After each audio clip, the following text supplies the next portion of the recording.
here I am feeling defeated and just stuck because I'm like, oh, hell no, nothing else interests me, and I'm not good at anything else. Like, so, and I'm just in this purgatory, so I gotta figure out something quick. I stopped writing for a while because I was just really just like, well, it was that picture, that meme of that dog with holding a mug of coffee and everything's burning around him. I kind Oh of yeah, yeah. fun. Um and I just waited until I couldn't wait anymore, and then I started writing music again, and that was like a very, very, very beautiful experience. Bringin It Backwards. Oh, Hi, Katie. How are you? I'm great. How are you doing? How's my audio? Is it shit? Be honest. No, it sounds good. Oh, okay, perfect.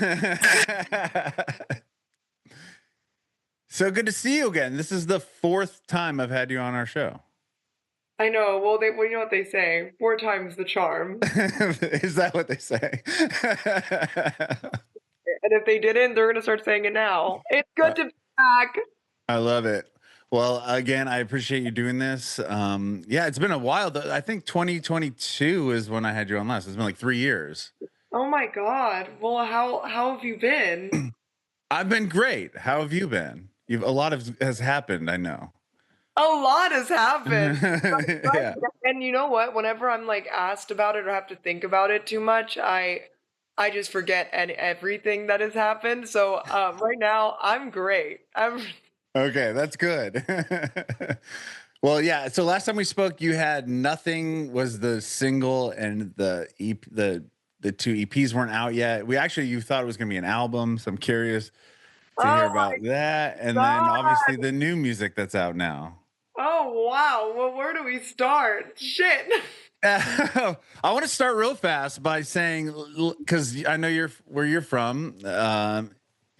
There's the Sesame Street amusement park, right? Yes. Yeah. And I thought San Diego's building one. It's open now. I know, So and I you saw that. I went and I actually felt weirdly like competitive and jealous. did you go to the one in San Diego? No, I just when I was in San Diego, I saw this like advertisement and I really walked in on it and I went, "What the fuck is this?" I know. We talked about this last time, and then they actually went through with it. It's there. Oh, it pissed me off because now what do we have? I know. I don't know. Nothing. You have the first Sesame Street And it's amusement not park. good. I get so like I was so patriotic for Langhorne. So that's where I stand on the San Diego Sesame Street. Sorry. Yeah, we did talk about it, and that's just so funny that they actually, yeah, it's there now. But anyway, okay. So first off, let's see. I want to hear about the EP coming out, and then from there on, kind of, you had Nothing, and you were talking about, actually you were playing Stepmom on the Road, but I think you were calling it something else. Oh my God. I'm like having to lock back in and like go back in time and unravel the secret codes and the secret Yeah. text.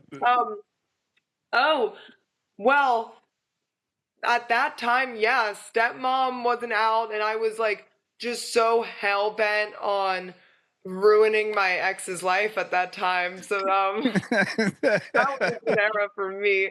Now I'm releasing music independently. And that has been going really good. I feel good about everything, and I'm really excited about everything that's coming up. And honestly, to be quite candid, I'm just so happy that I get to consistently release music. That has been the most fun part for me about all of this. Yeah, I was gonna ask you. So you're not with the major label anymore? No. Oh my gosh. Okay. So, well, I'm curious. I know your father passed away, and that I'm so sorry to hear about that. And did that, because when we were talking before, you thought you were going to be putting an album out. Did that change the trajectory of the release of all of that? Because you ended up doing like a 2-act EP, and the main song is, I mean, the title of it is pretty direct to Well, the situation. Well, actually, what ended up happening is I was making songs and then they said, well, you can't put out this song until there's an album to go with it. So I said, okay, I'll go Oh, make okay. and then they said, actually, the album is going to be 2 EPs. So I was like, oh, okay. So it definitely was kind of a coincidence in the timing of all of that. I just had to deliver an album during the worst part of my life. Oh, I can't. Yeah, I can't even imagine.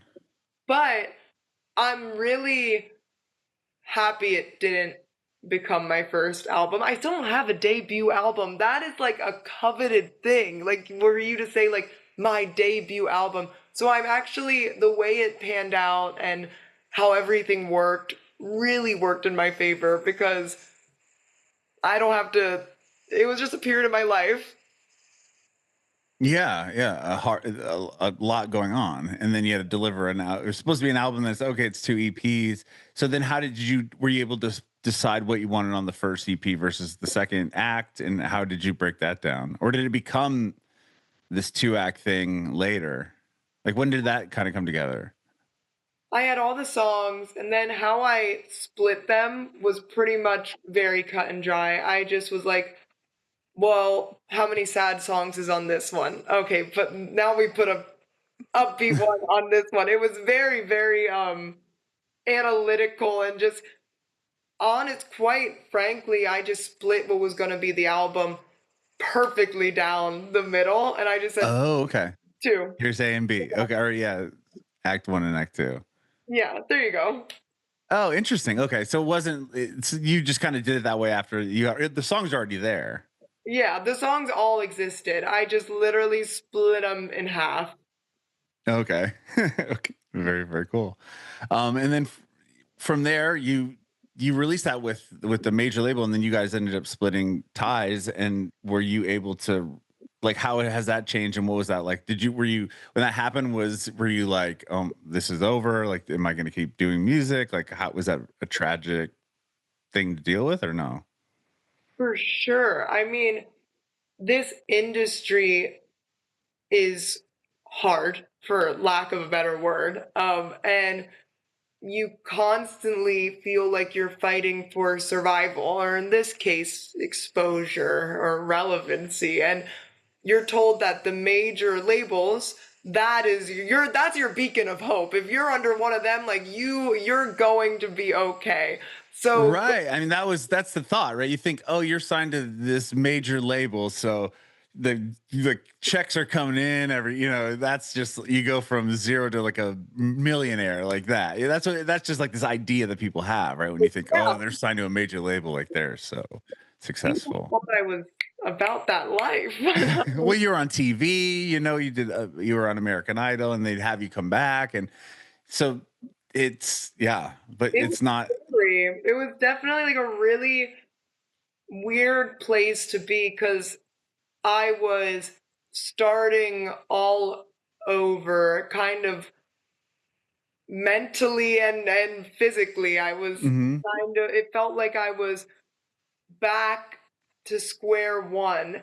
I mean, I'm very lucky that my back to square one, it looks very different than a real, like, raw Sure. square one, but I was looking around like, who am I now? After a huge loss, you're so different and everything is just weird. Everything's gnarly, as cats, I would say. And it was, and I was scared. And yeah, but undertaking it I was very shy at first. Because I used the label almost as a protective shield, not just for the outside world, but for my own thoughts. It was nice to have someone I could go to and be like, "Is this good? Do you like it?" Like a kind of somebody you had to validate what Yeah, you're like doing.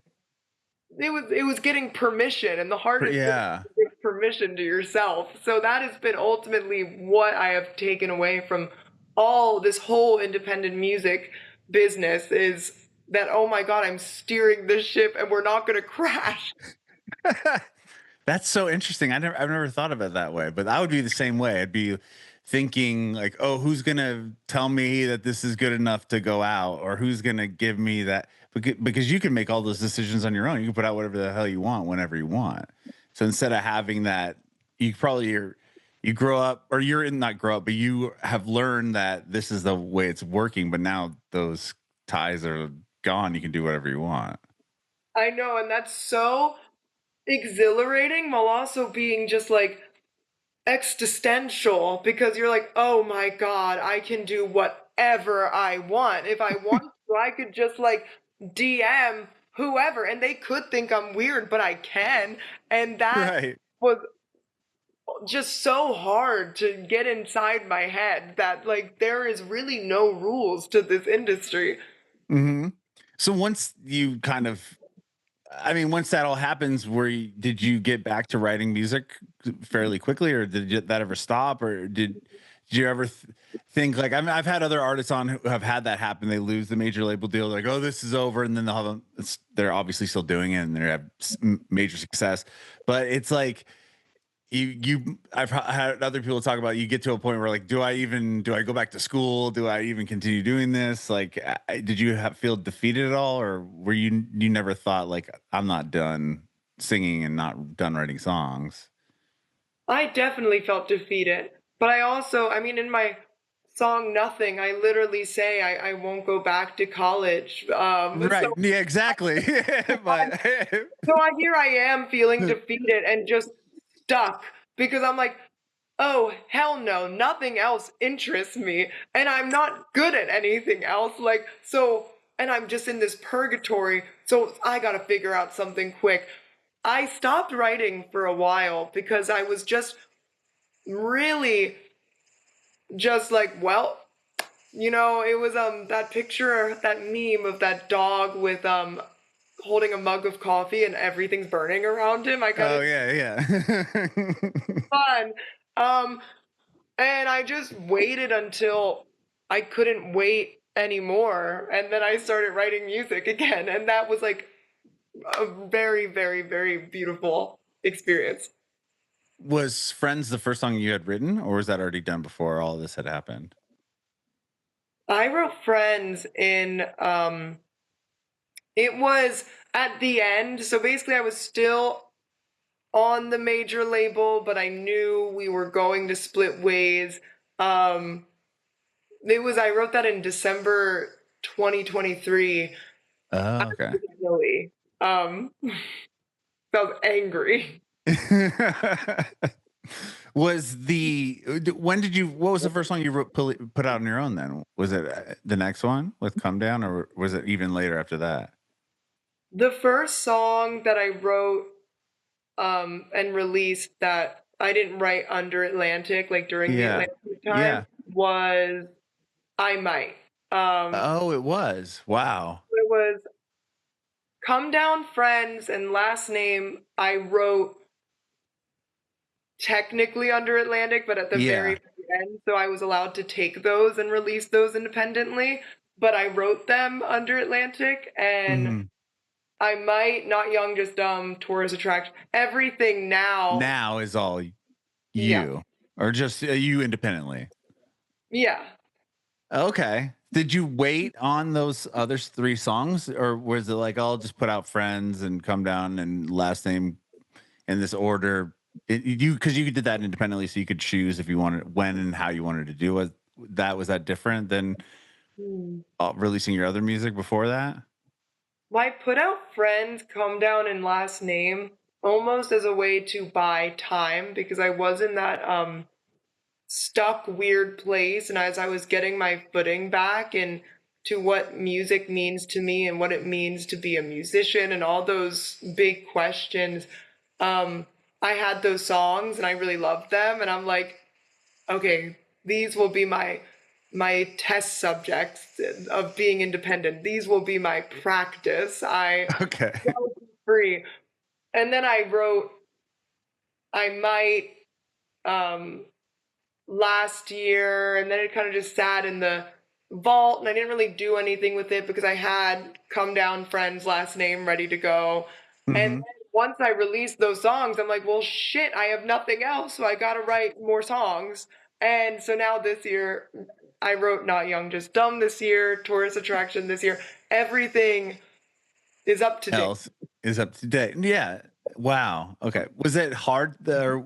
Like putting out I Might was your first, like, okay, this is the song I didn't get, I guess, the major label like nod of like, this is a good song type deal. Were you worried about putting that one out at all or no? Oh, yeah, especially because it was so different for me. Because Yes, definitely a darker song. well, I wrote about, you know, in the bedroom activity. Sure. I feel like before then, it's very vulnerable songwriting, No, I 100%. numb to just being like, I'm sad, because everyone's like, yeah, and I feel like we've bridged that gap, and I've gotten almost like this comfortable numb to that. It doesn't feel as vulnerable, but to Hmm. tell people I've had sex, oh my god, Right. terrible. I feel like Jesus, no. So I had to. That was very interesting to release not only that song independently, but to make my first song I release independently about a subject that I really don't write about. I was gonna say, yeah, it's definitely different lyrically than everything that you've done before. I had to go punk rock. I had to go the punk way of doing just changing everything. I love it. It's a great song. And did you just put it out? Or I know in the past you had a lot of success with TikTok and teasing songs on there and having them work. I mean, with God Must Hate Me, that was one that you had to go back in the studio, right? Or you didn't even have the song done. It was like you put the thing up and you had to finish the song, and I think you said you had like 2 weeks to get it all like up and going. Have you been teasing, like, did you tease I Might on TikTok or do any testing that way with any of your new songs? What's different about my new stuff versus the old stuff is I'm much more prepared. Like, let's say one of them does go viral, God willing, I would be able to upload it without killing myself and just Sure. being like, oh, so that's been really nice. It's been much more calm. With I Might, I did just like the basic teasing and whatever, but what's really cool about the music I'm releasing now is that maybe it's not reflecting in like instant gratification with like 1 billion streams and I win music, number one. But it's been this organic thing where more people than ever before have been engaged and telling me, I listened to your new song. And I'm like, okay, I feel like people are actively listening to these songs instead of them mindlessly being on a playlist. And that's been really, really cool to see. Oh, I love that. That's really awesome. It was With very crazy because I'm like, you guys actually listen? That's great. I'm sure you see that though at your shows, people singing your songs back to you and everything. And it's so surprising. It's so easy. We're looking at each other, but it's like through a phone, and it's so easy to forget. Like, oh my god, it's like kind of the everybody poops phenomenon, but it's like every. So when I go on a stage and I'm like, this fucking song only got this many streams, so it's a flop. A whole room can know that song, and it's like, what are you doing? Like, this is so, it's so easy to get disillusioned and lie to yourself, but when you sing it live and people sing it back, it just brings all the meaning together. 100%. And I've seen bands, or I'll see bands on social media that have a few 100,000 followers that I would think would have millions just based off of the fact that I know if they came to Nashville or Atlanta or wherever, they're going to be playing a certain size venue, right? Where ticket sales and fan engagement and also, I don't think necessarily means 100 million followers. There'll be people that have, or a viral song. If you had a viral song, doesn't mean that you can come here and play a venue and sell any tickets or have anyone sing your song. any other song back to you. I think that what you've built is so cool because you have that with your fans. And they humble me. They humble me a lot. I think what I love the most is they do feel like my friends. And I'm like parasocial with them back. Like they just start dragging me, and they're like, I remember one of them said to me, "Wow, each time I think I'm crazy, you open your mouth, and then I don't feel as bad." And I'm like, "Wow, oh my God, shit!" But I know it's love. Sure. That's funny. But well, with because I Might is a definitely a vulnerable, very vulnerable song. And then the next one with Not Young, Just Dumb, lyrically, it's a great song too. But I feel like you're back to being more like tongue in cheek, like with lyrically with that song, I you love know. tongue in cheek. I love quirk. You can't kill the quirk. I know. That's why I think with Nothing, when that song came out, your personality just thrived in the first set, like right when you're like, what? When you count in, like that just that's you. I feel like it's so funny. They capture it perfectly, like right in the beginning of the song. Justice for nothing. We love it. Thank you for even knowing that song. That's one of my favorites that I don't really listen to my music ever because I live with my voice, so I don't need to hear it. But Nothing is a song I go back to, and I'm like, you did your thing. It's great, and the video was great. Everything was is such a great song and everything. But I love Not Young, Just Dumb, and Tourist Attraction is the newest one. Yeah. What did Okay, you think? I love it as well. Oh, okay. It's back to a little. It's definitely slower then. Back to being a little bit slower. That's what I love to get. I've learned after I think Comedy and Tragedy, my two-part EP. I said that so PR and trained. My two-part EP on streaming now. I I rebelled with that because I was like, you want me to be pop? I'm gonna do rock. And I don't think anyone really wanted rock from me, but it wasn't for them. It was definitely for me. Mhm. So now I think what I'm trying to do, being independent, is give the people what they want. Like give the people what they want from me, which is I will get my tongue in cheek song, and then I will trade by giving you a sad song, and then we like take turns. I think I remember you saying that you have that deal with your mom too. I think you said you're allowed to do fast songs with cussing, but and you have if you give her like a slow one that doesn't have cussing or something. You were saying something Yeah, about that that. mom's my mom's my biggest op, and I love her, but she will just never miss a point in time to say, God must hate me, makes me want to kill myself. I'm like, okay, thank you. And you still screamed, so who won? But yeah, if you do a fast one, you get to slip in a cuss word. I That's what you know. were saying last time. And I'm going on tour, so she will be there to see a whole room of people cussing back with me, and that will be very fun. Yeah, you're doing some shows coming. New York, you're playing Philly, Washington D.C. I think. Yeah, my world tour of 3 shows. No, that's awesome. We love. Are you doing? You're doing to support the songs that you have out now, and and you're also doing that Rad Innings Festival, the one in Arizona. I'm so excited.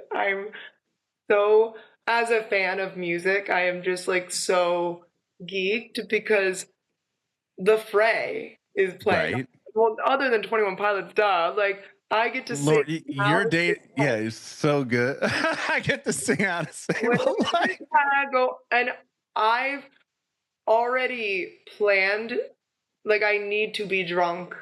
I just need to get a little tipsy and sing that song. Um, and then I'm fine. Okay. So you have to see when your list ends and then when theirs begins and how much you have to drink before you get to the Yeah, point where they're going to play how to Save a Life. I lost. Yeah, I'm so excited. I'm doing this tour to support these new songs.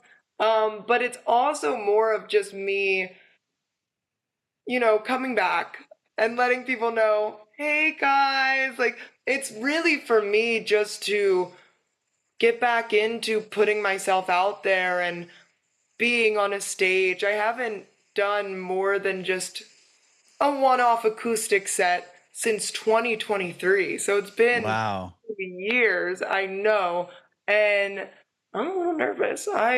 People start going on the treadmill singing their songs for 3 hours a day. I don't know if I have 2 weeks is enough to get a six pack and through my set, but we will see. You're gonna kill it. Was it different doing the tour independently versus having a label help you out with it? Well, yeah, of course, it's now you have to deal with the boring stuff like money. You sure? Having a label really is like having a father with a Amex and you're swipe, swipe, swipe. I don't care. Swipe, swipe, swipe. Because they'll deal with it until they don't. But for the Yeah. most part, in reason, they can deal with it. Um, Doing it DIY, I'm driving my minivan. Everyone's getting in my 2007 Town and Country minivan, and Hell I'm yeah. driving them. And honestly, I wouldn't have it any other way. I love it. I wish you were playing Nashville on this tour. I'm bummed. I wish I was too, but I will hopefully play Nashville next year. Fingers I crossed. hope. Okay. Well, if you do, I'm going. So I appreciate you doing this again. Thank you so much, Katie. It's always great to have you. You've been on this more. I've had a couple other times do 3 times, but for you four, you have the most appearances with Is 4. this the record? This is the record. Score. Okay, let's make it 5 and then 6. Don't threaten me. I'll have you on a million more times. So thank you so much. Thank you. I do have one more question I asked you every other time, but I'm going to ask again. If you have any advice for aspiring artists. Get out of your own head. Do whatever you need to do to get out of your own head. Go book that therapy or meditate. But oh my God, stop. Get out of your own head. Listen. Listen to yourself. Bringin' it backwards.